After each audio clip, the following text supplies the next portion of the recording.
Hello friends, welcome to electron college. നമ്മൾ discuss ചെയ്തുകൊണ്ടിരിക്കുന്ന ഇലക്ട്രിക്കലിൻ്റെ magnetism എന്ന് പറഞ്ഞ ടോപ്പിക്കാണ്. ഓക്കെ, അപ്പോൾ മാഗ്നറ്റിസത്തിലെ നമ്മൾ തേർഡ് പാർട്ടാണിത്. നമ്മൾ മാഗ്നറ്റിസത്തിൽ ഇനി ഡിസ്കസ് ചെയ്യാൻ വേണ്ടി പോകുന്നത് അതിൻ്റെ ആ ടേംസുകൾ നമ്മൾ കുറേ പഠിച്ചു അല്ലേ. അപ്പോൾ ആ ടേംസിൽ നമ്മൾ ഇന്നലെ കഴിഞ്ഞ ക്ലാസ്സിൽ എച്ച് എന്നും പറഞ്ഞ് പഠിച്ചിരുന്നു, ഓർക്കുന്നില്ലേ? നമ്മുടെ എച്ച് എന്ന് പറഞ്ഞാൽ എന്തായിരുന്നു? നമ്മുടെ മാഗ്നറ്റിക് ഫീൽഡ് ഇൻറ്റൻസിറ്റി ആയിരുന്നു അല്ലേ, മാഗ്നറ്റിക് ഫീൽഡ് ഇൻറ്റൻസിറ്റി. അപ്പോൾ അതിൻ്റെ എങ്ങനെയാണ് അത് നമ്മൾക്ക് യൂണിറ്റ് വന്നതെന്നും നമ്മൾ നോക്കി. ഓക്കെ, ഇനി ആ ഒരു എച്ച് എന്ന ടേമിനെ നമുക്ക് വേറൊരു തരത്തിൽ നമുക്ക് ഡിഫൈനും ചെയ്യാൻ പറ്റും. അത് റിലക്റ്റൻസ് എന്ന ടേം വെച്ചിട്ടാണ്. ഓക്കെ, അപ്പോൾ അതൊക്കെ നമ്മൾ എന്ത് ചെയ്യും, വരുന്ന ക്ലാസ് വരുന്ന സമയത്ത് പറയും. ഓക്കെ, അതൊക്കെ ഈ ക്ലാസ്സിലുണ്ടാവും. അപ്പോൾ ഇനി നമ്മൾ ഡിസ്കസ് ചെയ്യാൻ പോകുന്ന അടുത്ത ടേമാണ്. നമ്മൾ 5 ടേമുകളാണ് പറഞ്ഞത്. ഇനി നെക്സ്റ്റ് ടേമാണ് ഇമ്പോർട്ടൻറ്റ് വൺ ആണ്, 6th one, absolute and relative permeability. Okay, permeability related ആയിട്ടുള്ള കുറച്ച് കാര്യങ്ങളാണ് പറയാൻ വേണ്ടി പോകുന്നത്. അപ്പോൾ പെർമിയബിലിറ്റി എന്താണെന്ന് പറഞ്ഞു കഴിഞ്ഞാൽ, പെർമിയബിലിറ്റി ആക്ച്വലി പെർമിയബിലിറ്റീൻ്റെ മീനിങ് എന്താണെന്ന് പറഞ്ഞാൽ, ഒരു മെറ്റീരിയലാണ്, ജസ്റ്റ് എ മെറ്റീരിയൽ. ഓക്കെ, അപ്പോൾ ആ മെറ്റീരിയലിൻ്റെ പെർമിയബിലിറ്റി എന്ന് പറഞ്ഞു കഴിഞ്ഞാൽ ആക്ച്വലി മീൻസ് ഇറ്റ്സ് കണ്ടക്ടിവിറ്റി, അത് കണ്ടക്ട് ചെയ്യാനുള്ള കഴിവ്. Okay, it's conductivity four magnetic flux. Magnetic flux conduct ചെയ്യാനുള്ള കഴിവിനെയാണ് ആക്ച്വലി എന്ത് പറയുന്നത്, പെർമിയബിലിറ്റി എന്ന് പറയുന്നത്. ഓക്കെ, അപ്പോൾ ഈ മാഗ്നറ്റിക് ഫ്ലക്സ് കണ്ടക്ട് ചെയ്യാനുള്ള കഴിവിനെയാണ് നമ്മളെന്ത് പെർമിയബിലിറ്റി എന്ന് പറയുന്ന ടേം കൊണ്ട് പറയുന്നത്. അപ്പോൾ നമുക്കെന്ത് പറയാം, കൂടുതൽ പെർമിയബിലിറ്റി ആയി കഴിഞ്ഞാൽ എന്ത് സംഭവിക്കും? നമ്മുടെ if the greater the permeability of the material, greater it's conductivity four magnetic flux. ശരിയല്ലേ? പെർമിയബിലിറ്റി കുറഞ്ഞാൽ മാഗ്നറ്റിക് ഫ്ലക്സ് കണ്ടക്ട് ചെയ്യാനുള്ള കഴിവ് എന്ത് ചെയ്യും, കുറയും. ഓക്കെ, അപ്പോൾ അതിൻ്റെ അടിസ്ഥാനത്തിൽ നമ്മൾ എപ്പോഴും പറയുന്നത് ഈ മാഗ്നറ്റിക് ഫ്ലക്സ് കണ്ടക്ട് ചെയ്യാനുള്ള കഴിവിനനുസരിച്ചിട്ടാണ് നമ്മൾ മെറ്റീരിയലിൻ്റെ പെർമിയബിലിറ്റി ക്ലാസിഫൈ ചെയ്യുന്നത്. ഓക്കെ, അപ്പോൾ അതിൽ ഞാൻ ഇങ്ങോട്ടൊരു ചോദ്യം ചോദിക്കാം. അതായത് നമ്മുടെ മാഗ്നറ്റിക് ഫ്ലക്സ് കണ്ടക്ട് ചെയ്യാനുള്ള പൂവറസ്റ്റ് കണ്ടക്ടർ, അതായത് തീരെ കണ്ടക്ട് ചെയ്യാത്ത സാധനം, poorest conductor for magnetic flux ഏതായിരിക്കും? ഏത് സാധനമായിരിക്കും poorest conductor for magnetic flux എന്ന് പറയുന്നത്? ഏതായിരിക്കും? ആൻസർ എന്ന് പറയുന്നത് it is nothing but air, അല്ലെങ്കിൽ നമ്മൾ പറയുന്ന വാക്വം. ക്ലിയർ? ഇത് ചോദ്യമായിട്ട് വരാം കേട്ടോ, ഇത് ചോദ്യമായിട്ട് വരാം. അപ്പോൾ ഏതാണ് poorest conductor for magnetic flux? ഏതാണ്? എയർ, അല്ലെങ്കിൽ നമ്മൾ പറയാറുള്ള വാക്വം. ഓക്കെ, ഇനി നമ്മൾ ആ പറഞ്ഞ ടേമുകളിലേക്ക് പോവുകയാണ്. ഓക്കെ, ആദ്യം നമ്മൾ പറഞ്ഞു അബ്സല്യൂട്ട് പെർമിയബിലിറ്റിയാണ്. അബ്സല്യൂട്ട് അല്ലെങ്കിൽ ആക്ച്വൽ എന്ന് കാണാറുണ്ട് കേട്ടോ ചില സ്ഥലത്ത്, അബ്സല്യൂട്ട് അല്ലെങ്കിൽ ആക്ച്വൽ. അപ്പോൾ അബ്സല്യൂട്ട് പെർമിയബിലിറ്റി എന്ന് പറഞ്ഞു കഴിഞ്ഞാൽ എന്താണെന്ന് പറഞ്ഞാൽ, ഈ അബ്സല്യൂട്ട് പെർമിയബിലിറ്റിയെ തന്നെ ആക്ച്വലി രണ്ടായി തിരിക്കാം. അബ്സല്യൂട്ട് പെർമിയബിലിറ്റിനെ രണ്ടായി തിരിക്കാം. അതായത് 2 ടേമുകൾ വരും. ഒന്ന് μ0 റെപ്രസെൻ്റ് ചെയ്യുന്ന അബ്സല്യൂട്ടിനൊക്കെ മ്യൂ അല്ലെങ്കിൽ μ0 അല്ലെങ്കിൽ അല്ലെങ്കിൽ μr എന്നൊക്കെയാണ് റെപ്രസെൻ്റ്. മ്യൂ ആണ് അതിൻ്റെ കാര്യം. ഓക്കെ, μ0 ഉണ്ട്, അതുപോലെ തന്നെ മ്യൂ ഉണ്ട്. ഓക്കെ, ഈ അബ്സല്യൂട്ട് പെർമിയബിലിറ്റി 2 തരമുണ്ട് പറഞ്ഞാൽ, മ്യൂ ഉണ്ട്, μ0 ഉണ്ട്. നിങ്ങൾ കാണുമ്പോൾ μ0 ആണ് കാണുന്നുണ്ടെങ്കിൽ നമ്മൾ മെറ്റീരിയൽ എന്ന് പറയുന്നത് ഒന്നെങ്കിൽ എയർ അല്ലെങ്കിൽ വാക്വം ആയിരിക്കും. ഓക്കെ, ഇനി മ്യൂ എന്നാണ് കാണുന്നതെങ്കിൽ വ്യക്തമായിട്ടത് പറയും absolute permeability of A magnetic material എന്ന് കാണും. ഓക്കെ, അപ്പോൾ മ്യൂ എന്ന് പറഞ്ഞാൽ നിങ്ങൾ മ്യൂ ആണ് ഞാനിത് പറയുന്നതെങ്കിൽ മ്യൂ എന്ന് മനസ്സിലാക്കുക, അതൊരു മാഗ്നറ്റിക് മെറ്റീരിയലാണ്, മെറ്റീരിയലിൻ്റെ പെർമിയബിലിറ്റിയാണ്. μ0 ഈ 0 കണ്ടതിനെ മനസ്സിലാവുക, ആ മെറ്റീരിയൽ എന്ന് പറയുന്നത് ഏതായിരിക്കും? എയർ അല്ലെങ്കിൽ വാക്വം. അല്ലെങ്കിൽ മെറ്റീരിയൽ എന്ന് പറയേണ്ടത് അത് എയറിൻ്റെ അല്ലെങ്കിൽ വാക്വത്തിൻ്റെ പെർമിയബിലിറ്റി ആണ്. ഓക്കെ, എപ്പോഴും ഈ ഒരു മെറ്റീരിയലിൻ്റെ പെർമിയബിലിറ്റി ആണ് always mu will be greater than μ0. Okay, ഒരു മെറ്റീരിയലിൻ്റെ മെറ്റീരിയലിനാണ് ശരിക്കും കൂടുതൽ കണ്ടക്ട് ചെയ്യാൻ പറ്റുക, ശരിയല്ലേ? അതുകൊണ്ടാണ് അതിൻ്റെ പെർമിയബിലിറ്റി കൂടുതൽ. ഇവിടെ നമ്മൾ ഓൾറെഡി പറഞ്ഞതാണ് പൂറസ്റ്റ് കണ്ടക്ടറാണ് ആര്? നമ്മുടെ എയർ അല്ലെങ്കിൽ വാക്വം. അതുകൊണ്ട് തന്നെ μ0 വളരെ ചെറുതായിരിക്കും. ഓക്കെ, മ്യൂ ആയിരിക്കും കൂടുതൽ. അതുകൊണ്ടാണ് നമ്മൾ മ്യൂ എപ്പോഴും ഗ്രേറ്റർ ദാൻ മ്യൂ 0 എന്ന് പറയുന്നത്. ഓക്കെ, അപ്പോൾ ഇത് നമ്മുടെ കയ്യിലുണ്ട്, ഈ റിലേഷൻ നമ്മുടെ കയ്യിലുണ്ട്. എന്താണ്? മ്യൂ ഗ്രേറ്റർ ദാൻ മ്യൂ 0 എന്ന് പറഞ്ഞ റിലേഷൻ കയ്യിലുണ്ടല്ലോ, ശരിയല്ലേ? ഈ മ്യൂ 0 എന്ന് പറയുന്ന സാധനത്തിൻ്റെ വാല്യൂ പഠിച്ചു വെക്കണം, അത് ചോദിക്കാറുണ്ട്.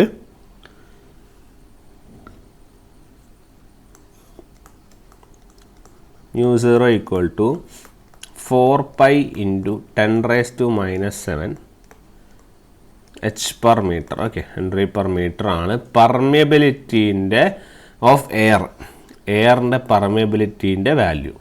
4π × 10⁻⁻⁴ H per meter. ഓക്കെ, അത് ഓർത്ത് വയ്ക്കുക, അത് ചോദ്യം ചോദിച്ച് കാണാറുണ്ട് സ്ഥിരമായിട്ട്. ഇനി ആ വാല്യൂ കിട്ടിയല്ലോ അല്ലേ? അപ്പോൾ ആ വാല്യൂവിനെക്കാട്ടിയും കൂടുതലാണ് ഏതൊരു മാഗ്നറ്റിക് മെറ്റീരിയലിൻ്റെ വാല്യൂ. ഓക്കെ, ഇനി ഇത് തമ്മിലൊരു റിലേഷൻ ഉണ്ട്, പുതിയ റിലേഷൻ ഫോം ചെയ്യുന്നത് എങ്ങനെയാണെന്ന് വെച്ചാൽ മ്യൂ ഡിവൈഡഡ് ബൈ മ്യൂ 0. എന്താണ്? മ്യൂ ഡിവൈഡഡ് ബൈ മ്യൂ 0, അതായത് permeability of any magnetic material divided by permeability of air or vacuum is equal to, it is called as mu R. Important റിലേഷനാണ്, ഓർത്ത് വയ്ക്കുക. Mu by mu 0 equal to mu R. അപ്പം mu R എന്ന് പറയുന്ന ഈ സാധനമാണ് നമ്മൾ ഇവിടെ എഴുതിയിരിക്കുന്ന ഈ ടേം. ഏത് ടേം? Relative permeability. ആ റിലേറ്റീവിൻ്റെ ആറാണിത്. ഓക്കെ, റിലേറ്റീവിൻ്റെ ആറാണിത്. പെർമിയബിലിറ്റി എന്ത് വന്നാലും മ്യൂ എന്ന് പറഞ്ഞു. ഏതെങ്കിലും ഒരു മെറ്റീരിയൽ, അപ്പം മ്യൂ എന്ന് പറഞ്ഞാൽ എന്താണ്? ഏതെങ്കിലും ഒരു മെറ്റീരിയൽ. മ്യൂ 0 എന്ന് പറഞ്ഞാൽ എന്താണ്? എയർ. ഈ മ്യൂ ആർ എന്ന് പറഞ്ഞാൽ അത് നമ്മളുടെ റേഷ്യോ, അതാണ് relative permeability of the material. Okay, important ടേമുകളാണ് എല്ലാം, ഓരോരോ പോയിൻ്റ് ഓരോരോ ക്വസ്റ്റ്യൻ ആണ്, അത് ശ്രദ്ധിക്കണം കേട്ടോ. അപ്പോൾ അതാണ് മെറ്റീരിയൽ അല്ലേ. ഇനി അടുത്തൊരു ചോദ്യം, ഈ എയറിൻ്റെ റിലേറ്റീവ് പെർമിയബിലിറ്റി എത്രയാണ് എന്നുള്ളതാണ്. എയറിൻ്റെ റിലേറ്റീവ് പെർമിയബിലിറ്റി എത്രയാണ് എന്നുള്ളതാണ് ചോദ്യം. ഈ എയറിൻ്റെ റിലേറ്റീവ് പെർമിയബിലിറ്റി എന്ന് പറഞ്ഞാൽ എയർ അല്ലെങ്കിൽ വാക്വം. ഓക്കെ, നമുക്ക് ഓൾറെഡി അറിയാം മ്യൂ 0 തന്നെയാണ്. അപ്പോൾ ഇവിടുത്തെ മെറ്റീരിയൽ ഏതാ? മ്യൂ 0 അല്ലേ? അപ്പോൾ നമ്മൾ ഈ മ്യൂവിന് പകരം എന്താ സബ്സ്റ്റിറ്റ്യൂട്ട് ചെയ്യുക? മ്യൂ 0. കാരണം നമ്മൾ ഉപയോഗിക്കുന്ന മെറ്റീരിയൽ എയർ അല്ലെങ്കിൽ വാക്വം അല്ലേ. അപ്പോൾ മ്യൂ 0 ആവും, ലാസ്റ്റ് ആൻസർ എന്താവും? 1 ആവും. അപ്പോൾ എയറിൻ്റെ റിലേറ്റീവ് പെർമിയബിലിറ്റി എന്ന് പറയുന്ന ചോദ്യം വന്ന ആൻസർ എത്രയാണ്? 1 ആണ്. കാരണം നമ്മൾ ഉപയോഗിക്കുന്ന മെറ്റീരിയൽ അല്ലെങ്കിൽ നമ്മൾ പറയുന്ന ഇതിൻ്റെ പേരാണെന്ത്? Air or vacuum. അതുകൊണ്ട് തന്നെ റിലേറ്റീവ് പെർമിയബിലിറ്റി വരും, ഇറ്റ് വിൽ ബി 1. ക്ലിയർ? അപ്പോൾ ഇത് ഇങ്ങനെ വന്നതുകൊണ്ട് തന്നെ നമ്മൾ ഒരു കൺക്ലൂഷനിലും കൂടി എത്തും. അതായത് for all non magnetic material, എല്ലാ non magnetic material, magnetism exhibit ചെയ്യാത്ത മെറ്റീരിയലുകൾ, അതാണല്ലോ നോൺ മാഗ്നറ്റിക് മെറ്റീരിയൽ. എല്ലാ നോൺ മാഗ്നറ്റിക് മെറ്റീരിയലിൻ്റെയും മ്യൂ ആർ എന്ന് പറയുന്ന value will be equal to 1. കാരണം എന്താ? അത് മാഗ്നറ്റിസം എക്സിബിറ്റ് ചെയ്യുന്നില്ല, അതായത് അത് പുവർ കണ്ടക്ടേഴ്സ് ആയിരിക്കും. അതുകൊണ്ട് തന്നെ പുവർ കണ്ടക്ടേഴ്സിൻ്റെ അവസ്ഥ നമ്മൾ കണ്ടു. എന്താണ്? നമ്മൾ റിലേറ്റീവ് പെർമിയബിലിറ്റിൻ്റെ വാല്യൂ എത്രയായിരുന്നു? 1 ആയിരുന്നു അല്ലേ. അപ്പോൾ അത് നമുക്ക് കൺക്ലൂഡ് ചെയ്യുവാണ്, എല്ലാ നോൺ മാഗ്നറ്റിക് മെറ്റീരിയലുകളുടെയും റിലേറ്റീവ് പെർമിയബിലിറ്റിൻ്റെ വാല്യൂ എത്രയായിരിക്കും? 1 ആയിരിക്കും. തിരിച്ചൊരു കൺക്ലൂഷൻ വരാം. എന്താണ് കൺക്ലൂഷൻ? എല്ലാ മാഗ്നറ്റിക് മെറ്റീരിയലുകൾക്കും, ഓൾ മാഗ്നറ്റിക് മെറ്റീരിയൽസിൻ്റെയും റിലേറ്റീവ് പെർമിയബിലിറ്റി എന്തായിരിക്കും? It will be very high. ശരിയല്ലേ? കാരണം ഹൈ മാഗ്നറ്റിസം എക്സിബിറ്റ് ചെയ്യും. ഹൈ മാഗ്നറ്റിസം എക്സിബിറ്റ് ചെയ്യുമെന്ന് പറഞ്ഞു കഴിഞ്ഞാൽ അതിൻ്റെ അർത്ഥം ഹൈ മ്യൂ ആയിരിക്കും. അപ്പോൾ ഹൈ മ്യൂ ആയതുകൊണ്ടാണ് മ്യൂ ആർ എന്ത് ചെയ്യുന്നത്? കൂടുന്നത്. ഓക്കെ, അപ്പോൾ എല്ലാ മാഗ്നറ്റിക് മെറ്റീരിയലുകളുടെയും മ്യൂ ആർ എന്തായിരിക്കും? കൂടുതലായിരിക്കും. ഓക്കെ, അതുപോലെ തന്നെ നമ്മൾ എക്സാമ്പിൾ പറയുവാണെങ്കിൽ നമ്മൾ സോഫ്റ്റ് അയൺ പോലത്തെ സാധനങ്ങൾ എടുക്കുകയാണെങ്കിൽ മ്യൂ ആർ ഒക്കെ പറഞ്ഞാൽ, ഇപ്പോൾ സോഫ്റ്റ് അയൺ പോലത്തെ മെറ്റീരിയലൊക്കെ മ്യൂ ആർ എന്ന് പറഞ്ഞാൽ 8000 ഒക്കെ പോകും. അതിൻ്റെ വാല്യൂ 8000 റേഞ്ചിലൊക്കെ പോകും. സോഫ്റ്റ് അയൺ എന്ന് പറയുന്നത് പ്യുവർ അയൺ ആണ് കേട്ടോ. അതുപോലെ തന്നെ നമ്മൾ പറയാറില്ല ഈ പെർമലോയ് എന്ന് പറഞ്ഞൊരു സാധനമുണ്ട്. പെർമലോയ് എന്ന് പറഞ്ഞു കഴിഞ്ഞാൽ ഒരു അലോയ് ആണ് ആക്ച്വലി. ഓക്കെ, പെർമാലോയ്, ഇതാണ് സാധനം പെർമാലോയ്. ഓക്കെ, അത് അലോയ് ആണ്. ആ അലോയ് എന്ന് പറഞ്ഞാൽ it consist of some 72% iron. Okay, 72% അയേണും അതുപോലെ തന്നെ 72 അല്ല 22% അയേണും അതുപോലെ 78% നിക്കലും കൂടി ഒരു മെറ്റീരിയലാണ്. ജസ്റ്റ് കേട്ടിരുന്നാൽ മതി, മെറ്റീരിയലാണ്. ഓക്കെ, അതിൻ്റെയൊക്കെ പെർമിയബിലിറ്റി എന്ന് പറഞ്ഞാൽ 50,000 റേഞ്ചിലൊക്കെ പോകും. ഓക്കെ, അപ്പോൾ അതായത് ഹൈ മാഗ്നറ്റിസം എക്സിബിറ്റ് ചെയ്യുന്ന ഒരു സംഭവമാണ് അത്. ഓക്കെ, അപ്പോൾ ആ ഒരു കാര്യം കൂടി നമ്മൾ എന്ത് ചെയ്യുക, ഒന്ന് ഓർത്ത് വയ്ക്കുക. അപ്പോൾ ഇതാണ് ഇമ്പോർട്ടൻറ്റ് ടേം എന്നുള്ള കാര്യം മനസ്സിലാക്കുക. ഇനി അടുത്തൊരു പോയിന്റ് പഠിക്കാനെന്ന് വെച്ചാൽ നമ്മൾ ഈ പറഞ്ഞ റിലേറ്റീവ് പെർമിറ്റിവിറ്റി പറഞ്ഞല്ലോ. റിലേറ്റീവ് പെർമിറ്റിവിറ്റി എന്ന് പറഞ്ഞാൽ ആക്ച്വലി ഇതൊരു മെഷറിങ് ആണ്. Okay, it is A measure of the is with which, അതായത് നമുക്കിങ്ങനെ എഴുതാം, it is A measure of the relative is with which that material conducts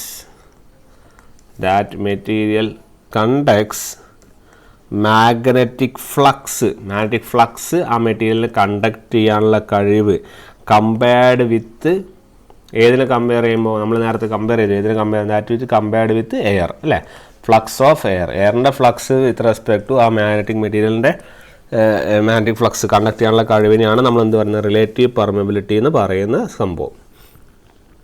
clear? അപ്പോൾ റിലേറ്റീവ് പെർമിയബിലിറ്റി എന്ന് പറയുന്നത് ഈ കണ്ടക്ഷനാണ് ആക്ച്വലി നടക്കുന്നത്. അതായത് രണ്ട്, ഇപ്പം ഫോർ എക്സാമ്പിൾ നമ്മളൊരു മാഗ്നറ്റ് എടുക്കുകയാണെന്ന് വിചാരിക്കും. ഒരു മാഗ്നറ്റ് എടുത്തിട്ട് നമ്മളിങ്ങനെ വെച്ചു. ഓക്കെ, ഇപ്പോൾ രണ്ട് മാഗ്നറ്റ് എടുത്ത് നമ്മളിങ്ങനെ വെച്ചു. ഓക്കെ, ഒരു മാഗ്നറ്റ് ഉണ്ട്. ഇതിലുള്ള കണ്ടക്ഷൻ എന്ന് പറഞ്ഞാൽ, അല്ലെങ്കിൽ ഇതിലുള്ള ഫ്ലക്സ് ലൈൻസിൻ്റെ പാസേജ് എന്ന് പറഞ്ഞാൽ ഇങ്ങനെയാണ് പോവുക. ഓക്കെ, ഇങ്ങനെയാണെന്ന് വിചാരിക്കുക. ഇവിടുന്ന് നോർത്ത് നിന്ന് സൗത്തിലേക്ക് ഇങ്ങനെ പോകും. അപ്പോൾ ഈ സംഭവം, ഈ മാഗ്നറ്റിക് ഫ്ലക്സ് ഈ പോൾസിന് മാഗ്നറ്റിക്കിൽ ഇങ്ങനെ പാസ് ചെയ്യുന്നുണ്ട്. ഇത് എയറിൻ്റെ കാര്യമാണ് പറയുന്നത്. Okay, in air. ഇനി ഇതിന് പകരം നമ്മൾ ഇതിപ്പോൾ ഫ്രീ സ്പേസ് ആണ്, അപ്പോൾ എയറിലാണ് ഇങ്ങനെ പോകുന്നത്. ഓക്കെ, ഇനി നമ്മളിതേ നമ്മുടെ മാഗ്നറ്റിൻ്റെ അക്രോസ് നമ്മൾ എന്ത് ചെയ്യുകയെന്ന് പറഞ്ഞാൽ, ഇത് നോർത്ത് സൗത്ത്. ഓക്കെ, ഇതേ സ്ഥലത്ത് നമ്മളൊരു സോഫ്റ്റ് അയൺ പീസ് കൊണ്ടുവയ്ക്കുകയാണ്. ഒരു സോഫ്റ്റ് അയൺ പീസ് ഇതിൻ്റെ നടുവിൽ വെച്ചു. അപ്പോൾ എന്താണ് സംഭവിക്കുക, ഇതിലെ ഇങ്ങനെ ലൈൻസ് ഇങ്ങനെ വന്ന് ഇങ്ങനെ പോയി അല്ലേ, സിമിലർലി ഇങ്ങനെ പോയി ഇങ്ങനെ പോയി, അവിടെ ഇങ്ങനെ പോകുന്നുണ്ട് അല്ലേ. അപ്പോൾ ഇങ്ങനെ സോഫ്റ്റ് അയൺ പീസ് നമ്മൾ ഇതിൻ്റെ അകത്ത് വെച്ചു. ഓക്കെ, നേരത്തെ അതേ പോൾസ് തന്നെയാണ്. നമുക്കറിയാം സോഫ്റ്റ് അയൺ എന്ന് പറയുന്നത് എന്താണ്, മാഗ്നറ്റിക് ഫ്ലക്സിൻ്റെ ഒരു ഗുഡ് കണ്ടക്ടറാണ് അല്ലേ, ഫ്ലക്സ് കണ്ടക്ട് ചെയ്യാനുള്ള ഗുഡ് കണ്ടക്ടറാണ്. അപ്പം ഇതിൻ്റെ പ്രത്യേകത എന്താണ്, ഈ മാഗ്നറ്റിക് ഫ്ലക്സ് എപ്പോഴും ഫോളോ ചെയ്യുന്ന പാത്ത് എന്ന് പറഞ്ഞാൽ ഈ സോഫ്റ്റ് അയണിൻ്റെ ഉള്ളിലെ തന്നെയാണ് അല്ലേ, സോഫ്റ്റ് അയണിൻ്റെ പുറത്തൊന്നും പോകില്ല. ഇതാണ് നമ്മൾ സോഫ്റ്റ് അയൺ എങ്കിൽ ഇതിൻ്റെ ഉള്ളിലെ തന്നെയാണ് എല്ലാ ഭാഗത്തും പോകുന്നത്.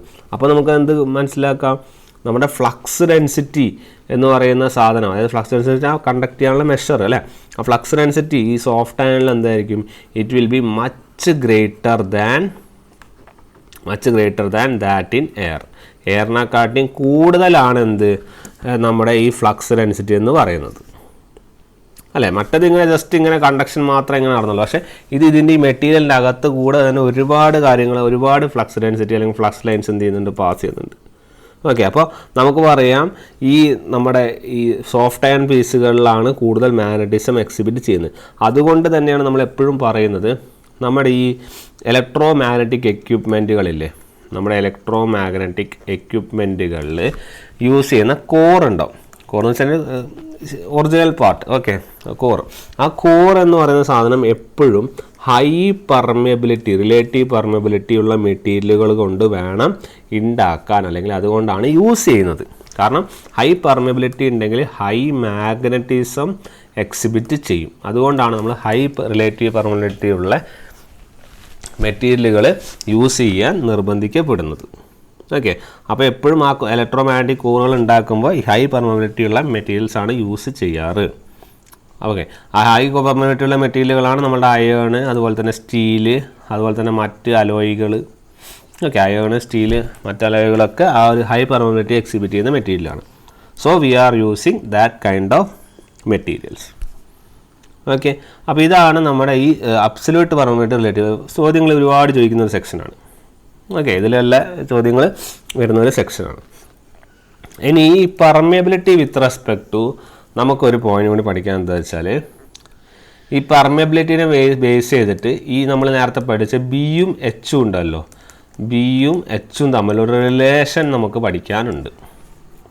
ഓക്കെ, അതായത് നിങ്ങളുടെ ഫ്ലക്സ് ഡെൻസിറ്റി നമ്മൾ പ്രൊഡ്യൂസ് ചെയ്യാറുണ്ടല്ലോ ഒരു മെറ്റീരിയലിൽ, ആ മെറ്റീരിയലിൽ പ്രൊഡ്യൂസ് ചെയ്യുന്ന ഫ്ലക്സ് ഡെൻസിറ്റി എന്ന് പറഞ്ഞാൽ ബി അല്ലേ. ഇത് എന്തിന് പ്രപ്പോർഷണലാണെന്ന് പറഞ്ഞു കഴിഞ്ഞാൽ it is proportional to H. H ആരാ? മാഗ്നറ്റൈസിങ് ഫോഴ്സ്, അല്ലെങ്കിൽ നമ്മൾ പറയാറുള്ള മാഗ്നറ്റിക് ഫീൽഡ് ഇൻറ്റൻസിറ്റി. അപ്പോൾ ഈ ഫ്ലക്സ് ഡെൻസിറ്റി എന്ന് പറയുന്ന സാധനം ഈ മാഗ്നറ്റൈസിങ് ഫോഴ്സിന് എന്താണ്? പ്രപ്പോർഷണലാണ്. ഓക്കെ, അതായത് ഹയർ ഫ്ലക്സ് ഡെൻസിറ്റി ആണെങ്കിൽ ഹയർ മാഗ്നറ്റൈസിങ് ഫോഴ്സ്, ഇപ്പോൾ കുറവാണെങ്കിൽ കുറവ്. ക്ലിയർ? അപ്പോൾ ഇങ്ങനെ പ്രപ്പോർഷണാലിറ്റി മാറ്റാൻ നമ്മൾ എപ്പോഴും എന്ത് ചെയ്യും? നമ്മളിങ്ങനെ B/H = ഒരു കോൺസ്റ്റൻ്റ് എന്നും പറഞ്ഞ് എഴുതാറുണ്ടല്ലോ, ശരിയല്ലേ? ആ കോൺസ്റ്റൻ്റ് ആണ് നമ്മുടെ മ്യൂ. ക്ലിയർ? അപ്പോൾ ആ B/H എപ്പോഴും ഒരു കോൺസ്റ്റൻ്റ് ആയിരിക്കും. ആ കോൺസ്റ്റൻറ്റിനെ റെപ്രസെൻ്റ് ചെയ്യാനാണ് നമ്മൾ B/H ചെയ്യുന്നത്. അപ്പോൾ എപ്പോഴും ഇനി മുതൽ പഠിക്കുക, മ്യൂ എന്ന് പറയുന്ന പെർമബിലിറ്റി ഓഫ് ദ മെറ്റീരിയൽ എന്ന് പറഞ്ഞാൽ എന്തായിരിക്കും? B/H ആയിരിക്കും. ഓക്കെ, ഇതെന്തിൻ്റെ മെറ്റീരിയലാണ്? അബ്സല്യൂട്ട് മ്യൂ എന്ന് പറയുന്ന സാധനം എന്താ? Absolute permeability of the material. ശരിയാണല്ലോ. μ0 എന്തായിരുന്നു? Absolute permeability of the air. μr എന്തായിരുന്നു? Relative permeability. ശരിയല്ലേ? ഈ മ്യൂനെ നമുക്ക്, അപ്പോൾ നമ്മൾ മ്യൂനെ നമ്മൾ എങ്ങനെ എഴുതിയിട്ടുണ്ട്? μr നമ്മൾ എങ്ങനെ എഴുതിയിട്ടുണ്ട്? μ/μ0. അപ്പോൾ ഈ മ്യൂക്ക് പകരം നമ്മളൊക്കെ എങ്ങനെ എഴുതാം? μ = μ0 μr എന്ന് എഴുതിക്കൂടെ? ക്രോസ് മൾട്ടിപ്ലൈ ചെയ്ത് എഴുതിക്കൂടെ? ശരിയല്ലേ? അത് നമ്മൾ ഇവിടെ സബ്സ്റ്റിറ്റ്യൂട്ട് ചെയ്തതിനെ what will be getting? μ0 μr = B/H. അതായത് ബി എന്ന് പറയുന്ന സാധനം നമ്മൾ ആദ്യം μH എന്ന് എഴുതാം, അതുപോലെ തന്നെ μ0 μr × H എന്ന് എഴുതാം. അപ്പോൾ ഇനി മുതൽ പഠിപ്പിക്കുമ്പോൾ ചിലപ്പോൾ പഠിപ്പിക്കുക B = μH എന്നായിരിക്കും നിങ്ങൾ കാണുന്ന സ്ഥലത്തും അതിങ്ങനെയാണ് കിട്ടിയത്. അപ്പോൾ B = μH അല്ലെങ്കിൽ μ = μ0 μr × H. ഓക്കെ, അപ്പോൾ ഇതാണ് അതിൻ്റെ ഒരു കൺസെപ്റ്റ്. ക്ലിയർ അല്ലേ? ഇതാണ് നമ്മളെ ബിയും എച്ചും തമ്മിലുള്ള റിലേഷനും മറ്റുള്ള കാര്യങ്ങളും തമ്മിലുള്ള കൺസെപ്റ്റ് വരുന്ന പോർഷൻസ്. ഓക്കെ, സോ ഈ റിലേഷൻ വളരെയധികം ഇമ്പോർട്ടൻ്റ് ആണ്. പല സ്ഥലത്തും ക്വസ്റ്റ്യൻസ് ആയിട്ട് വരുന്ന ഒരു ഏരിയയും കൂടിയാണ് ഇത്. ഓക്കെ, ഇനി അടുത്തൊരു ടെർമിനോളജി നമുക്ക് ഇതുമായിട്ട് ബന്ധപ്പെട്ട് പഠിക്കാനുള്ളതെന്ന് വെച്ചാൽ റിലക്റ്റൻസ് ആണ്. ഓക്കെ, എന്താണ് റിലക്റ്റൻസ്? ഓക്കെ, റിലക്റ്റൻസ് സിമ്പലാണ് എസ്. ഓക്കെ, റിലക്റ്റൻസിൻ്റെ സിമ്പലാണെന്ത്? എസ്. അപ്പോൾ റിലക്റ്റൻസ് എന്ന് പറഞ്ഞു കഴിഞ്ഞാൽ എന്താണ് എന്നുള്ളതാണ് നമ്മൾ നോക്കാനുള്ളത്. അപ്പോൾ റിലക്റ്റൻസ് എന്ന് പറഞ്ഞു കഴിഞ്ഞാൽ നമ്മൾ ഇലക്ട്രിക് സർക്യൂട്ടുകളിൽ ഇതിൻ്റെ ഒരു കൗണ്ടർ പാർട്ട് പഠിക്കുന്നുണ്ട്. എന്തായിരുന്നു ഇലക്ട്രിക് സർക്യൂട്ടിൽ ഇതിൻ്റെ കൗണ്ടർ പാർട്ട് എന്ന് പറയുന്നത്? അതായത് ഇലക്ട്രിക് സർക്യൂട്ടുകളിൽ നമ്മൾ റെസിസ്റ്ററിൻ്റെ ഒപ്പോസിഷൻ പഠിക്കുന്നുണ്ട്. എന്താണ് റെസിസ്റ്ററിന്? നിങ്ങൾ കറണ്ടിൻ്റെ ഒപ്പോസിഷൻ എന്ന് പഠിക്കുന്ന റെസിസ്റ്റർ ആണെങ്കിൽ അത് റെസിസ്റ്റൻസ് ആണ്. ശരിയല്ലേ? അതുപോലെ തന്നെയുള്ളൊരു സാധനമാണിത്. ഇവിടെ എന്താണ്? ഇവിടെ റെസിസ്റ്റൻസ് അല്ല, റെസിസ്റ്റർ അല്ല, ഇവിടെ അതിന് പകരം എന്താണ് ഇവിടെ സംഭവിക്കുന്നത്? ഇവിടെ ഫ്ലക്സ്. അവിടെ കറണ്ടിനെ ഒപ്പോസ് ചെയ്യുവാണെങ്കിൽ ഇവിടെ എന്തിനു ഒപ്പോസ് ചെയ്യുന്നു? ഇവിടെ ഫ്ലക്സിനെ ഒപ്പോസ് ചെയ്യുന്നു. ശരിയല്ലേ? അപ്പോൾ ദ ഒപ്പോസിഷൻ, അപ്പോൾ റിലക്റ്റൻസ് എന്ന് പറഞ്ഞാൽ എന്താണെന്ന് വെച്ചാൽ the opposition that the magnetic circuit. Okay, the opposition that the magnetic circuit offers to flux. ഫ്ലക്സിന് ഓഫർ ചെയ്യുന്ന ഒപ്പോസിഷനെയാണ് നമ്മൾ എന്ത് പറയുന്നത്? We call it as reluctance S. ഇനി ഇതേപോലെ തന്നെ നിങ്ങൾ ആലോചിച്ച് നോക്ക്, ഇത് മാഗ്നറ്റിക് സർക്യൂട്ട് എന്ന് പറയുന്നത് ഇലക്ട്രിക് സർക്യൂട്ടാണെന്ന് വിചാരിക്കും. Which offers opposition that electric circuit offers to current. കറണ്ടിന് ഓപ്പോസ് ചെയ്യുന്ന നമ്മൾ എന്ത് പറയുക? റെസിസ്റ്റൻസ് എന്ന് പറയും. ശരിയല്ല? അപ്പോൾ റെസിസ്റ്റൻസിൻ്റെ കൗണ്ടർ പാർട്ടാണ് ആക്ച്വലി ആര് നമ്മൾ പറയാറുള്ള റിലക്റ്റൻസ്. ഓക്കെ, അപ്പോൾ ആ ഒരു പോയിന്റും കൂടി നമ്മൾ എന്ത് ചെയ്യാൻ നോട്ട് ചെയ്യണം. ഇനി നമ്മൾ പറയാറുണ്ട് എപ്പോഴും നമ്മളുടെ റെസിസ്റ്റൻസ് ആണ്. കാരണം റെസിസ്റ്റൻസ് ഏതിനൊക്കെ ഡിപ്പെൻഡ് ചെയ്യുന്നു? ലെങ്ത്തിനെ ഡിപ്പെൻഡ് ചെയ്യുന്നു, ഏരിയ ഓഫ് ക്രോസ് സെക്ഷനെ ഡിപ്പെൻഡ് ചെയ്യുന്നു. ശരിയല്ലേ? ഇതുപോലെ തന്നെ നമ്മളുടെ റിലക്റ്റൻസും ഈ പറഞ്ഞ ലെങ്ത്തിനെയും ഏരിയ ഓഫ് ക്രോസ് സെക്ഷനെയും അതുപോലെ ആ മാഗ്നറ്റിക് സർക്യൂട്ടിലെ പെർമിയബിലിറ്റിനെയും ഡിപ്പെൻഡ് ചെയ്യുന്നുണ്ട്. ഓക്കെ, അപ്പോൾ നമ്മളൊരു ഇക്വേഷൻ പോലെ എഴുതുവാണെങ്കിൽ we will be writing reluctance S equal to, അല്ലെങ്കിൽ S is proportional to L/A. അത് നമ്മളെ റെസിസ്റ്റൻസിന് അതേപോലെ തന്നെയാണ് L/A. ഒരു ചെറിയൊരു വ്യത്യാസമേ മാത്രമേ ഉള്ളൂ. എന്താണെന്ന് പറഞ്ഞു കഴിഞ്ഞാൽ reluctance S = L/A into mu. ഒരു ഡിനോമിനേറ്ററിൽ ഒരു മ്യൂ വരും. മ്യൂ ആരാ? Mu permeability. ക്ലിയർ? അപ്പം ഇവിടെ ഇത് നമ്മൾ റെസിസ്റ്റൻസിൻ്റെ ഇക്വേഷനായിട്ട് കമ്പയർ ചെയ്യുമ്പോൾ റെസിസ്റ്റൻസിൻ്റെ equation R proportional to L/A തന്നെയല്ലേ. അതിന് പകരം ഈ ആറിന് L/A നമ്മൾ പ്രപ്പോർഷണാലിറ്റി മാറ്റാൻ എന്തൊരു റോ ഇൻറ്റു L/A. റോ ആരായിരുന്നു? റെസിസ്റ്റിവിറ്റി ആയിരുന്നു. കാരണം റെസിസ്റ്റിവിറ്റി എന്ന് പറഞ്ഞാൽ അവിടുത്തെ ഇലക്ട്രിക് സർക്യൂട്ടിലെ കണ്ടക്ഷൻ ആയിരുന്നു. ശരിയല്ലേ? ഇവിടെ ഇത് നമ്മൾ കണ്ടക്ഷൻ അല്ല, അതിൻ്റെ റെസിസ്റ്റിവിറ്റി. ഓക്കെ, അപ്പോൾ ഇവിടെ ആരായത്? പെർമിയബിലിറ്റിയാണ് മ്യൂ. അതവിടെ ഡിനോമിനേറ്ററല്ല. കാരണം റെസിസ്റ്റിവിറ്റീൻ്റെ ഓപ്പോസിഷനാണ് ആര്? കണ്ടക്ഷൻ. അപ്പോൾ ഇത് വേണമെങ്കിൽ 1/, കണ്ടക്ടിവിറ്റി എന്ന് എഴുതാം. റെസിസ്റ്റിവിറ്റി എന്ന് പറഞ്ഞാൽ 1/, കണ്ടക്ടിവിറ്റി അല്ലേ. അപ്പോൾ ഈ കണ്ടക്ടിവിറ്റി എന്ന് എഴുതേണ്ട ടേമിന് സ്ഥലത്ത് നമ്മൾ ആരെ വെച്ച് എഴുതി? മ്യൂ എന്ന് എഴുതി എന്ന് പറയാം. ഓക്കെ, അപ്പം നിങ്ങളത് ജസ്റ്റ് ഓർത്താൽ മതി. പഠിക്കാനുള്ള എളുപ്പത്തിൽ പറഞ്ഞു തന്നതാണ്. അപ്പോൾ ഇവിടെ ഓർത്ത് വെക്കേണ്ടത് പോലെ നമ്മൾ റിലക്റ്റൻസ് എന്ന് പറഞ്ഞാൽ L/A തന്നെയാണ് ഇവിടെ വരിക. ഇവിടെ ഒരു മ്യൂ അടിയിൽ ഡിനോമിനേറ്ററിൽ വരുമെന്ന് പഠിച്ചാൽ മതി. ഓക്കെ, ഇത് നമുക്ക് വേണമെങ്കിൽ ഒന്നുകൂടി മാറ്റിയത് L/A മ്യൂന്ന് പകരം എന്ത് ചെയ്യാം? μ0 μr എന്നും കൂടി എഴുതാം. ക്ലിയർ? L/A μ0 μr എന്നും കൂടി എഴുതാം. അപ്പോൾ ആ ഒരു പോയിന്റും കൂടി ഈ ഒരു കേസിൽ എന്ത് ചെയ്യാം? നോട്ട് ചെയ്യാം. ഇനി ഈ റിലക്റ്റൻസിൻ്റെ കേസിൽ പറഞ്ഞ പോലെ തന്നെ നമ്മൾ റിലക്റ്റൻസിൻ്റെ യൂണിറ്റ് പഠിക്കണം. ഓക്കെ, റിലക്റ്റൻസിൻ്റെ യൂണിറ്റ് എന്ന് പറഞ്ഞാൽ it will B AT/Weber. Okay, variety unit അല്ലേ? AT/Weber. ഓക്കെ, ഇതെങ്ങനെയാണ് AT/Weber എന്നുള്ളത് നമ്മൾ കുറച്ച് നേരം എങ്ങനെ പറയും, എങ്ങനെയാണ് അത് വന്നത്. ഓക്കെ, ഇപ്പോൾ നിങ്ങൾ പഠിച്ചു വെക്കിയപ്പോൾ ഇത് റിലക്റ്റൻസ് എസിൻ്റെ യൂണിറ്റ് ആണ് എന്ത്? AT/Weber. റിലക്റ്റൻസ് എസിൻ്റെ ഫോമുലയും പഠിക്കുക L/A ഇൻറ്റു മ്യൂ. ഓക്കെ, അപ്പോൾ ചോദിക്കാറുണ്ട് റിലക്റ്റൻസിൻ്റെ യൂണിറ്റൊക്കെ സ്ഥിരമായിട്ട് ചോദിക്കുന്ന ക്വസ്റ്റ്യനാണ്, അതുകൊണ്ട് ഓർത്ത് വയ്ക്കാം. ഓക്കെ, ഇനി റിലക്റ്റൻസ് പറയുമ്പോൾ തന്നെ അതിൻ്റെ കൂടെ തന്നെ പുതിയൊരു ടേം പറയും, അതാണ് പെർമിയൻസ്. എന്താണ് പെർമിയൻസ് അല്ലേ? പെർമിയൻസ് എന്ന് പറഞ്ഞാൽ ആക്ച്വലി ഇറ്റ് ഈസ് 1/, റിലക്റ്റൻസ്. റിലക്റ്റൻസിൻ്റെ ഇൻവേഴ്സ്ലി പ്രൊപ്പോർഷണൽ ആണ് ആര്? പെർമിയൻസ്. അപ്പോൾ ഇതിൻ്റെ യൂണിറ്റ് എന്താ വരിക? Weber/AT. നേരെ തിരിയുമല്ലോ. അപ്പോൾ ഇക്വേഷൻ എന്താ വരിക? A μ/L. നേരെ തിരിച്ച്, കാരണം ഇൻവേഴ്സ്ലി പ്രൊപ്പോർഷണൽ. അപ്പോൾ ഏതെങ്കിലും ഒന്ന് പഠിച്ചാൽ മതി, നിങ്ങൾ മറ്റേത് ആലോചിച്ച് വെച്ചാൽ മതി. പെർമിയൻസ് എന്നുള്ള ടേമാണ് കാണുന്നതെങ്കിൽ നിങ്ങൾ ഓർത്ത് വയ്ക്കുക. പെർമിയൻസ് എന്ന് പറഞ്ഞാൽ എന്താണ്? 1/, റിലക്റ്റൻസ് ആണ് എന്നുള്ള കാര്യം മാത്രം ഓർത്ത് വയ്ക്കുക. ഓക്കെ,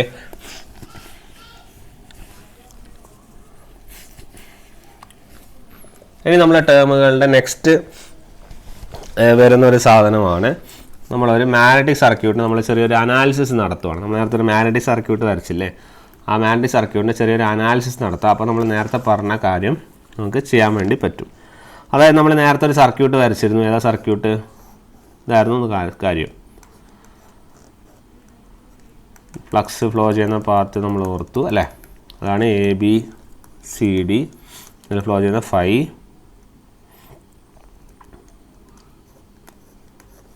ഓക്കെ, ഇത് current I, number of turns N അല്ലേ? അപ്പോൾ ഇതിൽ നമ്മൾ ഈ മാഗ്നറ്റിക് സർക്യൂട്ട് ഏത് മാഗ്നറ്റിക് സർക്യൂട്ടാണ് കൺസിഡർ ചെയ്യുന്നത്? ABCDA എന്ന് പറയുന്ന മാഗ്നറ്റിക് സർക്യൂട്ടാണ് കൺസിഡർ ചെയ്യുന്നത്. അപ്പോൾ ഇതിൽ വരുന്ന കുറച്ച് ടേംസുകൾ പറയാം. ലെങ്ത്ത് L കൊണ്ട് റെപ്രസെൻറ്റ് ചെയ്യുന്നു. Area of cross section small a. Relative permeability ഏതാണ്? μr. ഓക്കെ, ഇനി ഇതിനെ ബേസ് ചെയ്തിട്ടുള്ള കാര്യങ്ങളാണ്. നമ്മൾ ആദ്യം ഈ കോയിലിൽ എന്താണ് പാസ് ചെയ്യുന്നത്? ഈ കോയിലിൽ നമ്മൾ കറണ്ട് I പാസ് ചെയ്യുന്നു, ശരിയല്ലേ? അങ്ങനെ ഒരു കോയിലിലെ കറണ്ട് I പാസ് ചെയ്യുവാണെങ്കിൽ അവിടെ എന്ത് സെറ്റപ്പ് ചെയ്യും? അവിടെ magnetic flux φ will be set up in the material. ഇതെപ്പോഴും മനസ്സിലുണ്ടായിരിക്കും കേട്ടോ. നമ്മളൊരു മെറ്റീരിയലിലെ കറണ്ട് പാസ് ചെയ്യുവാണെങ്കിൽ, മാഗ്നറ്റിക് മെറ്റീരിയലിലെ കറണ്ട് പാസ് ചെയ്യുവാണെങ്കിൽ ആ മാഗ്നറ്റിക് മെറ്റീരിയൽ ഫ്ലക്സ് φ എന്ത് ചെയ്യും? അവിടെ സെറ്റപ്പ് ചെയ്യും. ഓക്കെ, അപ്പോൾ അങ്ങനെയുള്ളൊരു മെറ്റീരിയൽ മാഗ്നറ്റിക് ഫ്ലക്സ് φ സെറ്റപ്പ് ചെയ്തിട്ടുണ്ട്.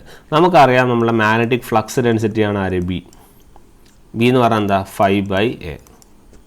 ഓക്കെ, സിമിലർലി നമ്മളുടെ ഈ H എന്തായിരുന്നു? H നമ്മൾ പുതിയൊരു Hനൊരു ഇക്വേഷൻ പഠിച്ചിരുന്നല്ലോ. ഇതിൻ്റെ അകത്ത് നിന്ന് നിങ്ങൾ Hനൊരു ഇക്വേഷൻ പറയൂ. B = μH എന്ന് പറഞ്ഞാൽ നേരത്തെ പഠിച്ചില്ലേ? അപ്പോൾ ഇതിന് Hന് വരെ നമുക്ക് എന്ത് എഴുതാം? B/μ എന്ന് എഴുതാം, ശരിയല്ലേ? അല്ലെങ്കിൽ എഴുതാം B/μ0 μr എന്ന് എഴുതാം. ഓക്കെ, ഇനി ഒന്നും കൂടി നമുക്ക് മാറ്റി എഴുതാം. ഈ ബിക്ക് പകരം ഇത് സബ്സ്റ്റിറ്റ്യൂട്ട് ചെയ്യും. അപ്പോൾ എന്ത് ചെയ്യും? ബിക്ക് വരാൻ 5/a μ0 μr. ശരിയല്ലേ? ഇനി ഇത് നമ്മളുടെ എച്ചിൻ്റെ ഒരു ഇക്വേഷൻ. ഇത് നമ്മൾ ഇക്വേഷൻ നമ്പർ 1 എന്ന് മാർക്ക് ചെയ്യുക. എച്ചിൻ്റെ ഒരു ഇക്വേഷനാണ് ഇത്. ഇനി ഇതുപോലെ തന്നെ നമ്മൾ എച്ചിന് കഴിഞ്ഞ ക്ലാസ്സിൽ പഠിച്ചിരുന്നു. എന്താണ് മാഗ്നറ്റൈസിങ് ഫോഴ്സ്? എച്ച് എന്ന് പറഞ്ഞാൽ MMF പെർ യൂണിറ്റ് ലെങ്ത് എന്ന് പഠിച്ചത് ഓർക്കുന്നുണ്ടോ? എന്തായിരുന്നു MMF ആരാണ്? MMF എന്ന് പറഞ്ഞാൽ NI / യൂണിറ്റ് ലെങ്ത് L. ശരിയല്ലേ? ഇതും എച്ച് തന്നെയല്ല. അപ്പോൾ ഇത് രണ്ടാമത്തെ ഇക്വേഷനായിട്ട് എടുക്കുക. എന്നിട്ട് 1ഉം 2ഉം നമ്മൾ ഇക്വേറ്റ് ചെയ്യുക. ക്ലിയർ?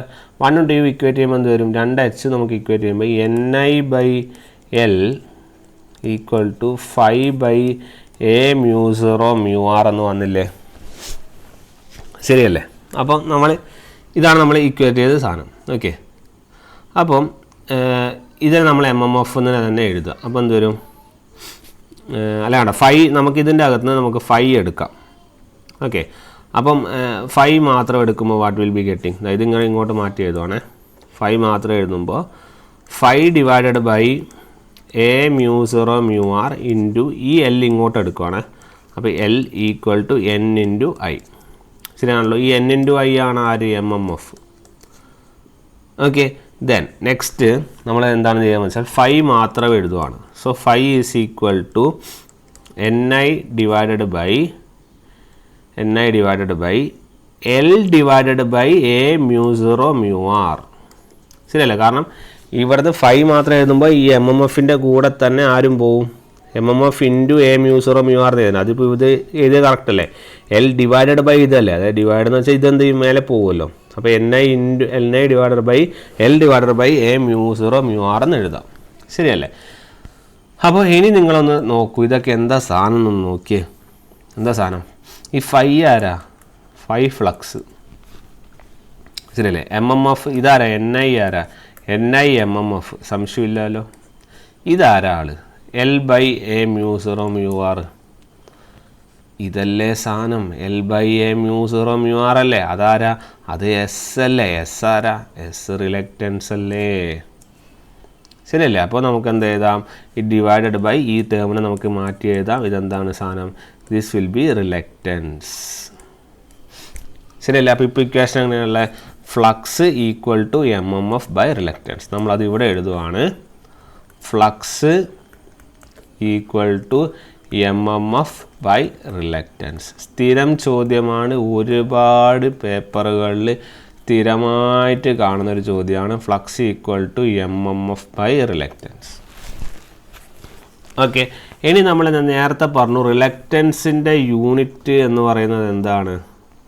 റിലക്റ്റൻസ് എസിൻ്റെ യൂണിറ്റാണ് AT/Weber. ശരിയല്ലേ? നിങ്ങൾ ഈ ഇക്വേഷൻ ഒന്ന് റീഅറേഞ്ച് ചെയ്ത് നോക്കിയേ. റിലക്റ്റൻസ് = ഇതിൻ്റെ അകത്ത് നിന്ന് എന്ത് കിട്ടും? You will be getting MMF / flux. ശരിയല്ലേ? MMF / flux. MMF എന്ന് പറയുന്ന സാധനം ആരാ? NI. ഫ്ലക്സ് എന്ന് പറയുന്ന സാധനം ആരാ? 5. ശരിയല്ലേ? MMFൻ്റെ യൂണിറ്റ് എന്താ? MMF എന്ന് പറഞ്ഞാൽ Iക്ക് ആംബിയർ, Nന് നമ്പർ ഓഫ് ടേൺസിൻ്റെ T / ഫ്ലക്സിൻ്റെ യൂണിറ്റ് ആരാ? വെബർ. അപ്പോൾ എന്ത് കിട്ടും നമുക്ക്? AT/Weber. ആരുടെ യൂണിറ്റായി? റിലക്റ്റൻസ്. Reluctance simple S. കിട്ടിയില്ലേ? Reluctance AT/Weber. അതല്ലേ ഇവിടെ എഴുതിയിരിക്കുന്ന AT/Weber. ശരിയല്ലേ? ഇതാണ് ഞാൻ പറഞ്ഞത്. ഞാനിത് പ്രൂവ് ചെയ്യും, നിങ്ങളിനി വരുമ്പോൾ കാണും എന്ന് പറഞ്ഞ സാധനം. ക്ലിയർ? ഇങ്ങനെയാണ് റിലക്റ്റൻസിൻ്റെ യൂണിറ്റ് എന്ത് കിട്ടിയത്? AT/Weber എന്ന് കിട്ടിയത് എന്ന് ഓർക്കുക. Clear? This is what we call reluctance. ഇനി റിലക്റ്റൻസിൻ്റെ നമ്മുടെ കൗണ്ടർ പാർട്ട് ആരായിരുന്നു? പെർമിയൻസ്. പെർമിയൻസ് = 1/റിലക്റ്റൻസ് എന്നുള്ള പോയിന്റും കൂടി നോട്ട് ചെയ്യുക.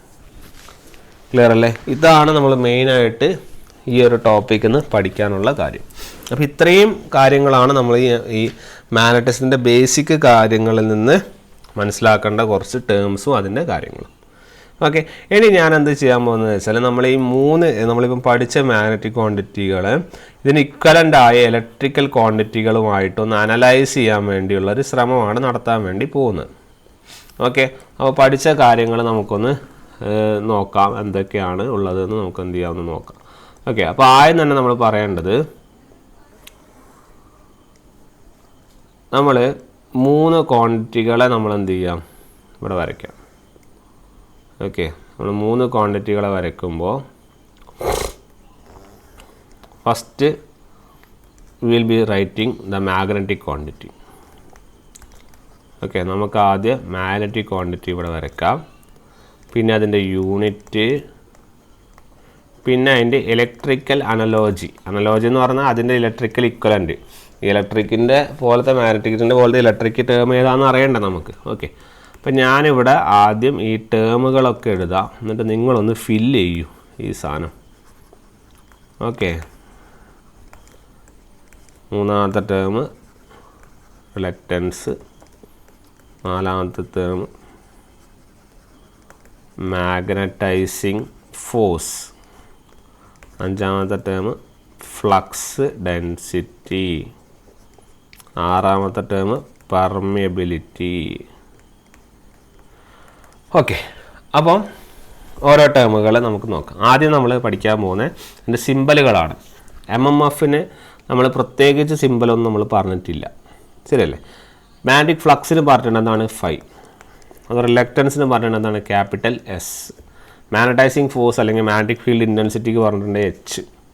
ഫ്ലക്സ് ഡെൻസിറ്റിക്ക് എന്താണ് B. ഓക്കെ, പെർമിയബിലിറ്റിക്ക് എന്താണ് മ്യൂ. അങ്ങനെ സിമ്പലുകൾ എഴുതി. ഇതിന് കറസ്പോണ്ടിങ് ആയി യൂണിറ്റുകൾ എഴുതണം.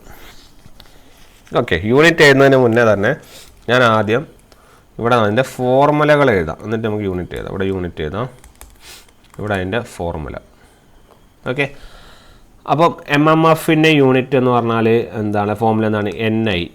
MMF ഈക്വൽ ടു NI എന്ന് പഠിച്ച് ഓർക്കുന്നില്ലേ നമ്മൾ, അല്ലേ? MMF എന്ന് പറഞ്ഞാൽ NI. അടുത്തത് ആരാ? അടുത്തത് ഫ്ലക്സിൻ്റെ യൂണിറ്റ് ഫോർമുല ആയിട്ടില്ല, ഫ്ലക്സിന് അവിടെ നിൽക്കട്ടെ. അടുത്തത് റിലക്റ്റൻസിൻ്റെ ഫോർമുല എന്തായിരുന്നു? ഫോർമുല എന്ന് പറഞ്ഞു കഴിഞ്ഞാൽ എന്തായിരുന്നു? L/A mu. ഇല്ലേ, മ്യൂവിന് വേണമെങ്കിൽ മാറ്റി μ0 μr എന്ന് എഴുതാം. അതുപോലെ മാഗ്നറ്റൈസിങ് ഫോഴ്സ് H എന്തായിരുന്നു? H എന്ന് പറഞ്ഞാൽ NI/L, അതായത് MMF per unit length. Flux density എന്തായിരുന്നു? It will be φ/A. Permeability B എന്തായിരുന്നു? You can write it as B/H എന്നോ, അല്ലെങ്കിൽ നമ്മൾ പറയാറുള്ള നമ്മൾ പെർമിയബിലിറ്റിക്ക് മറ്റേത് പറഞ്ഞ പോലെ μ0 μr ഉള്ള ടേമിനൊക്കെ എഴുതാം, എങ്ങനെയായാലും കറക്റ്റാണ്. ഓക്കെ, ഇനി യൂണിറ്റുകൾ നോക്കാം. നമ്മൾ യൂണിറ്റുകൾ നമുക്ക് എന്ത് ചെയ്യാം നോക്കാം. അപ്പോൾ യൂണിറ്റുകൾ നോക്കുമ്പോൾ വിൽ ബി ഗെറ്റിംഗ് നമുക്ക് കിട്ടുന്ന സാധനം. ഓക്കെ, ഇതിൽ പെർമിയബിലിറ്റി നിങ്ങളവിടെ നിൽക്കട്ടെ. പെർമിയബിലിറ്റി നിങ്ങൾ ഇപ്പോൾ എഴുതാൻ നിൽക്കണ്ട. പെർമിയബിലിറ്റിക്ക് ചെറിയൊരു ഇഷ്യൂ ഉണ്ട്. പെർമിയബിലിറ്റി അവിടെ നിൽക്കട്ടെ, ബാക്കിയൊക്കെ എഴുതാം. ഓക്കെ, 5 എഴുതാം. ഓക്കെ, ആ പെർമിയബിലിറ്റിൻ്റെ ഇലക്ട്രിക്കലിൻ്റെ ഇക്വലൻ്റ് ഞാൻ പറഞ്ഞുതരാം. പക്ഷേ നമുക്ക് ആ B/H എന്നുള്ള ഇലക്ട്രിക്കൽ ഇക്വലൻ്റും കൂടി എഴുതിക്കോ, ഒന്നും പ്രശ്നമില്ല. പെർമിയബിലിറ്റി മ്യൂ, അതിൽ ഇലക്ട്രിക്കൽ ഇക്വലൻ്റ് പറഞ്ഞുതരാം. യൂണിറ്റ് ചെറിയൊരു ഇതുണ്ട്, യൂണിറ്റ് ഞാൻ പിന്നെ പറഞ്ഞുതരാം. അപ്പോൾ MMF അല്ലേ? അപ്പോൾ MMF എന്ന് പറയുന്ന സാധനം we will be telling that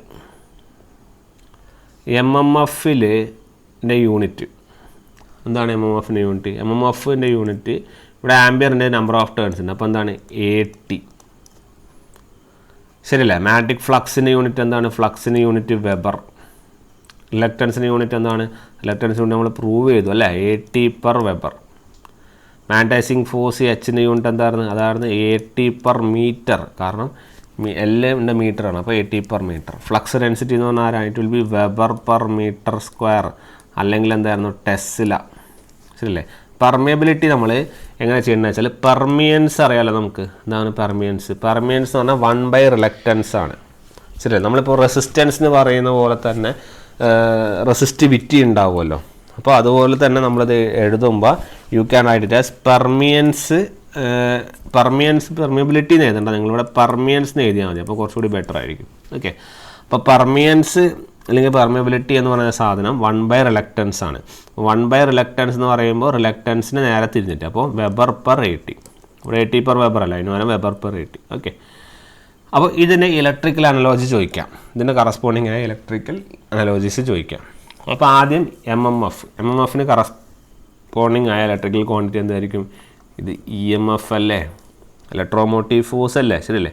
ഫ്ലക്സിന് corresponding ആയിട്ട് എന്തായിരിക്കും? നമ്മളെപ്പോഴും പറഞ്ഞിട്ടുണ്ട് ഒപ്പോസിഷൻ ടു കറണ്ട് ആണ് റെസിസ്റ്റൻസ്, അതുപോലെ ഒപ്പോസിഷൻ ടു ഫ്ലക്സ് ആണ് എന്ത്? റിലക്റ്റൻസ്.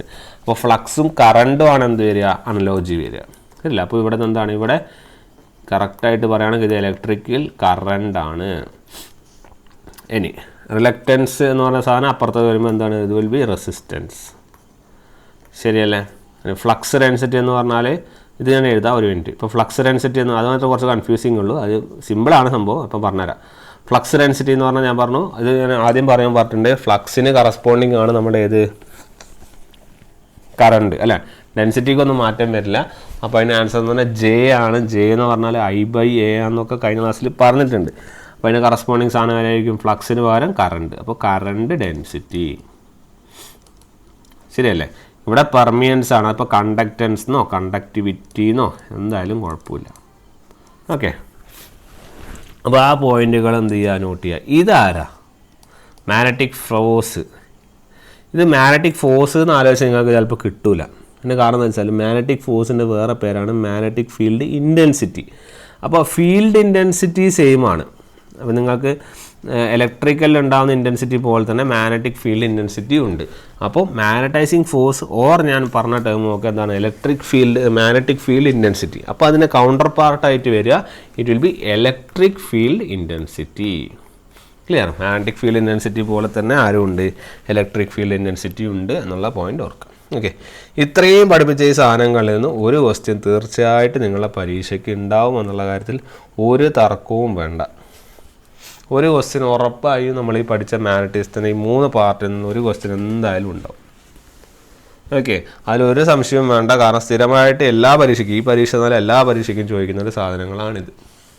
ഒന്നെങ്കിൽ അത് യൂണിറ്റിൻ്റെ രൂപത്തിലാവാം, അല്ലെങ്കിൽ അതിൻ്റെ ഇലക്ട്രിക്കൽ കറസ്പോണ്ടിങ് ആയിട്ടാവാം. എങ്ങനെയായാലും വളരെ സിമ്പിളാണ്, നമ്മളെ പഠിച്ചു വെച്ചാൽ മതി, വേറെ ഒന്നുമില്ല അതിൽ. ട്വിസ്റ്റിങ്ങും കാര്യങ്ങളൊന്നുമില്ല.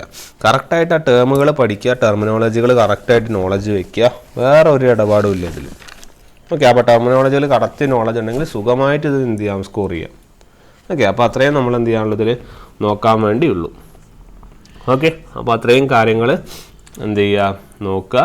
നമ്മൾ പുതിയ ടോപ്പിക്ക് മാഗ്നറ്റിക്സിൻ്റെ കണ്ടിന്യൂഷൻ ആയിട്ടുള്ള ടോപ്പിക്കുകളായിട്ട് എന്ത് വരും? അത് കഴിഞ്ഞ് നമ്മൾ എന്ത് ചെയ്യും? MCQ അതിൻ്റെ കൂടെ തന്നെ പതുക്കെ ചെയ്യാൻ വേണ്ടി സ്റ്റാർട്ട് ചെയ്യും. ഓക്കെ, അപ്പോൾ നമുക്ക് എന്തായാലും നെക്സ്റ്റ് ക്ലാസ്സിൽ കാണാം. Okay then, thank you.